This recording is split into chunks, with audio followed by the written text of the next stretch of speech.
छत्तीसगढ़ की बात करते हैं। यहां पर भी रक्षाबंधन के संदर्भ में बात करना जरूरी है। सरकार से जुड़ी एक महत्वपूर्ण खबर आज हमारी इससे जुड़ी है, क्योंकि भाई बहन के प्यार के प्रतीक रक्षाबंधन पर्व पर दुर्ग से राज्यसभा की सांसद हैं सरोज पांडे और मुख्यमंत्री भूपेश बघेल के बीच पत्रवार सुर्खियों में रहा।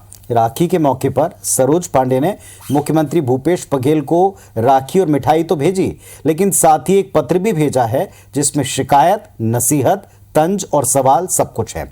वैसे ये सिलसिला नया नहीं है, बीते 4 साल में ऐसा कई बार पहले भी हो चुका है। जानिए इस रिपोर्ट में।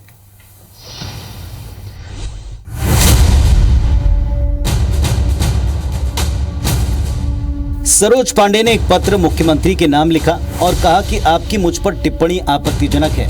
क्या ऐसा उपहार नारी और बहनों का अपमान नहीं? क्या सीएम इस बर्ताव के लिए मुझसे माफी मांगेंगे? इस बार पर पलटवार करने में मुख्यमंत्री ने देर न की। टिप्पणी कर रहे हैं, 2 बार का विधायक है, एक सांसद है, बस्तर के क्षेत्र से आते हैं, आदिवासी है, तो उसका आप मजाक उड़ा लोगे, बच्चा बोल देंगे। वो बाल बच्चेदार आदमी, उसकी पत्नी है, तो इसीलिए मैंने कहा वो तो कम बाल बच्चेदार परिवार वाला आदमी है, तो आपके तो शादी नहीं हुई, तो इसमें अपमान जैसे क्या बात है।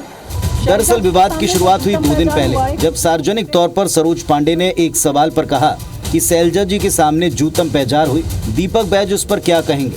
मोहन मरकाम को बाहर करके वो खुद सीट पर बैठे हैं, उन्हें बोलने का आधार नहीं। दीपक जी अभी बच्चे हैं, पहले सीखें।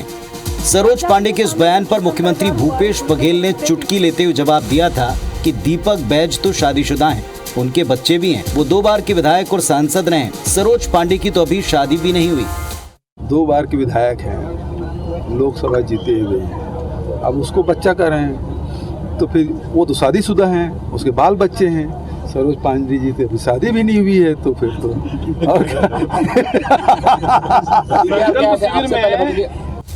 वैसे सांसद सरोज पांडे और मुख्यमंत्री भूपेश बघेल के बीच वार पलटवार का सिलसिला नया नहीं है। इसी साल 7 जून को सरोज पांडे ने रायगढ़ में भूपेश सरकार के 3 दिवसीय रामायण महोत्सव पर निशाना साधा था।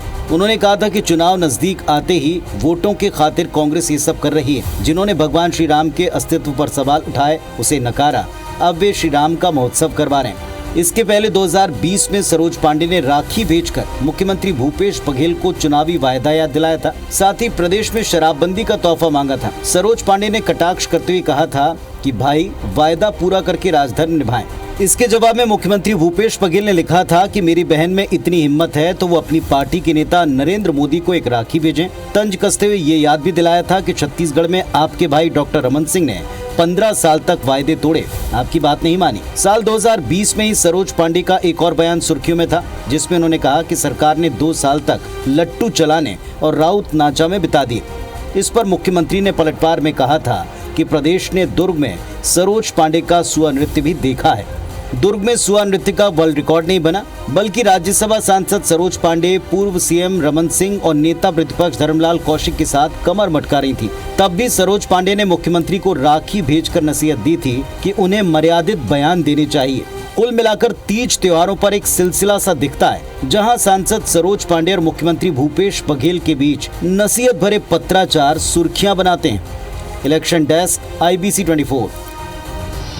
वैसे देश मौसम अगर चुनावी है तो फिर इस तरीके की चीजें और तूल पकड़ेंगी। हालांकि ये विवाद जितने भी हमने आपको दिखाए इन 2 बड़े नेताओं के बीच में, ये इतने लिमिटेड नहीं रहे, बल्कि इसमें पार्टियों के नेता, मंत्री, पूर्व मंत्री, उन्होंने कई ट्वीट्स किए थे, कई बयान आए थे, कई दौर के बहस के मंच भी सजे थे।